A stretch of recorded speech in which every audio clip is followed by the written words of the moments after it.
वाढ वाढ वाढ लवकर वाढ जायचा. अगं बघती काय वाढ की बैल गेलाय पुढं. असं का करता तुम्ही? का ग काय केले मी? वाढ लवकर जेवायला जायचंय मला. अहो तेवढंच 2-4 मणी होतं माझ्याकडे सोन्याचं, ते पण मोडलं तुम्ही ही बैल घ्यायला. एवढंच होय? 4 महिने काय घेऊन बसली? तुला 5 तोळ्याचं मंगळसूत्र घेतो, फक्त आज आपला सावळ्या पळू दे. माझ्या ढवळ्या रे माझ्या पवळ्याची जोड यार, चल घ्या आवर लवकर, बैल पोचला गे मैदानात. घ्या, आला तुमचा पवळ्या.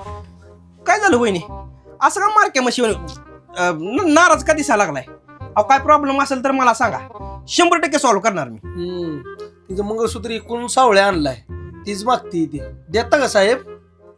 तुम्हाला खरं सांगू का, मी येताना माझ्या बायकोकडनं चहा पाण्याला 50 रुपये मागितले. तुम्ही दोघं उठता का इथनं लवकर? अजून इथंच बसलाय, उठता का? बैल जिंकल्याशिवाय घरलाच यायचं नाही, आणि आलाच तर कसं येताय बघू. आला बघा हे सोनं ऐकलं सगळं बायकोच लागा. बायकोचं मंगळसूत्र जर ठेवायचं लागा.